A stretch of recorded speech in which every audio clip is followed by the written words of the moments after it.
सजे में इंशा अल्लाह वोट किताब खे मिलंदा। जोधा जवान जमीयत वारा नुसरत माणे वठंदा। ईंदो इनक़िलाब इंशाअल्लाह, ईंदो इनक़िलाब हो, ईंदो इनक़िलाब। कौम सुजाग थी वई हाणे बिहंदी सीना ताणे। कौम सुजाग थी आ हाणे बिहंदी सीना ताणे। दीन इंदे सजे दुश्मन जा ही दग छॾींदी वाणे। दीन इंदे सजे दुश्मन जा ही दग छॾींदी वाणे। अहिड़ी तरह हिते हक़ ऐं सच जे सिज जा किरणा पवंदा। ईंदो इनक़िलाब, ईंदो इनक़िलाब हो, ईंदो इनक़िलाब। मुल्क सजे में इंशा अल्लाह वोट किताब खे मिलंदा। मुल्क सजे में इंशा अल्लाह वोट किताब खे मिलंदा।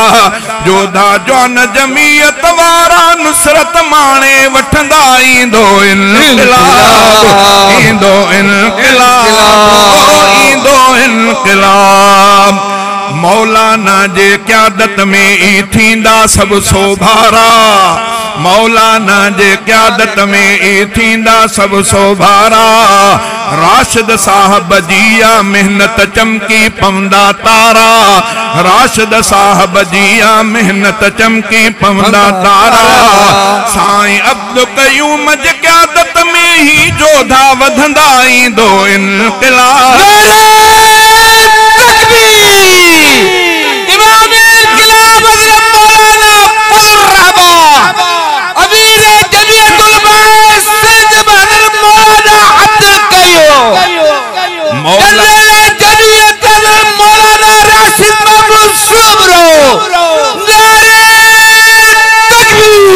मौलाना जे क़यादत में ई थींदा सब सोभारा। राशिद साहब जी आ मेहनत चमकी पवंदा तारा। साईं अब्दुल क़यूम जे क़यादत में ही जोधा वधंदा। ईंदो इनक़िलाब, ईंदो इनक़िलाब, ईंदो इनक़िलाब। मुल्क सजे में इंशा अल्लाह वोट किताब खे मिलंदा। मुल्क सजे में इंशा अल्लाह वोट किताब खे मिलंदा। जोधा जवान जमीयत वारा नुसरत माणे वठंदा। ईंदो इनक़िलाब, ईंदो इनक़िलाब, ईंदो इनक़िलाब। बेट त थी वई भोरा भोरा वोटन तीर खे मिलंदा। बेट त थी वई भोरा भोरा वोटन तीर खे मिलंदा। वोट जमीयत वारनि जा हिन वोटन मीर खे मिलंदा।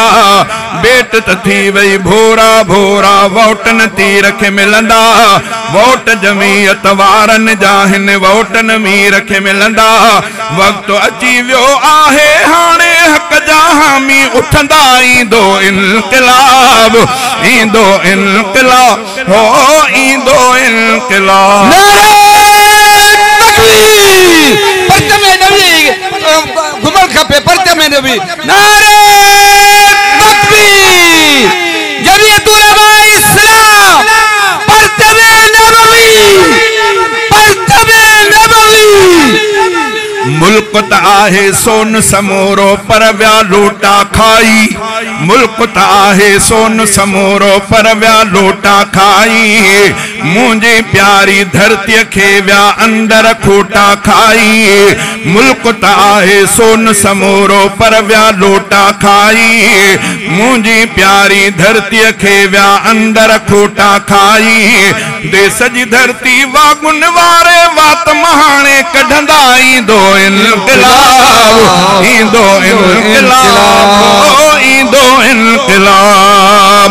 शहजादा मीराणी हाणे जोधा जाग्या आहिनि।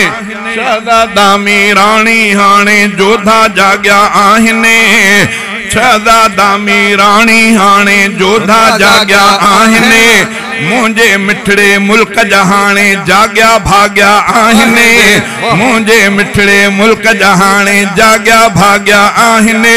उलमा जे क़यादत में ही मंजिल माणे वठंदा। ईंदो इनक़िलाब, ईंदो इनक़िलाब हो, ईंदो इनक़िलाब। जज़ाकल्लाह माशाअल्लाह। मेहरान साउंड पनवाकिल अब्दुल समद सन्नी शेख एंड रियाज अहमद 0306 27 43 893।